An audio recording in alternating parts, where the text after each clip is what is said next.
2 कांदे 2 टोमॅटो उभे चिरून घेतलेले आहेत. 2 चमचे आले लसूण पेस्ट घेऊया. 1 पाव पनीर आणि 1 पाव फ्रोझन मटार घेतलेला आहे. पनीर आपल्या आवडीनुसार लहान मोठे कट करून घेऊया. चिरलेले कांदे आणि टोमॅटोची मिक्सरमधून बारीक पेस्ट करून घेऊया. कढईमध्ये आपण 2 पळी तेल घालूयात. गॅसची फ्लेम मीडियमवर ठेवूया. तेल तापल्यावर यामध्ये आपण पनीरचे काप करून घेतले आहेत. ते सोनेरी रंग येईपर्यंत फ्राय करून घेऊया. पनीर छान फ्राय झालेलं आहे. याला आपण काढून घेऊया.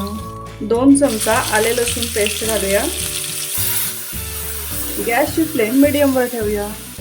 1 मिनिट याला व्यवस्थित परतवून घेऊ. चवीनुसार मीठ घालूया. पाव चमचा हळद घालूया.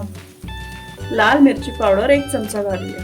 व्यवस्थित हलवून घेऊया. 1 चमचा कांदा लसूण मसाला घालूया. 1 चमचा धने पावडर घालूया.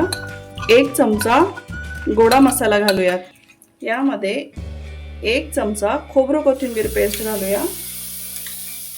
1 मिनिट परतवून घेऊया. यामध्ये आता 1 मोठा कांदा पेस्ट घालूया.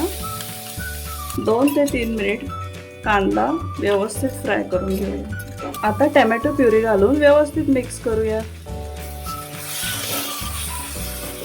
कांद्याची पेस्ट आणि टोमॅटो प्युरी जोपर्यंत तेल सोडत नाही तोपर्यंत ह्याला आपण व्यवस्थित फ्राय करून घ्यायचं. मसाला व्यवस्थित फ्राय झालेला आहे. आता यामध्ये आपण मटार घालून घेऊ. मी फ्रोझन मटार घेतलेले आहे. त्यांना शिजायला जास्त वेळ लागत नाही. आणि फ्राय केलेलं पनीर यामध्ये घालून घेऊया. आता यामध्ये अर्धा ग्लास गरम पाणी ॲड करूया. 4 ते 5 काजू घालून घेऊया. याला व्यवस्थित हलवून घेऊ. अर्धी वाटी दुधामध्ये 2 चमचे काजू पेस्ट आणि पाव चमचा काश्मीरी लाल मिर्च पावडर मिक्स करून भाजीमध्ये घालूया. 10 मिनिट याला वाफवून घ्यायचं. मटार व्यवस्थित शिजले पाहिजे. भाजी छान शिजलेली आहे. 1 चमचा आपण याच्यात कसुरी मेथी घालून घेऊया. 1 चमचा बटर ॲड करूया. हॉटेलसारखा मटर पनीर मसाला घरच्या घरी रेडी आहे.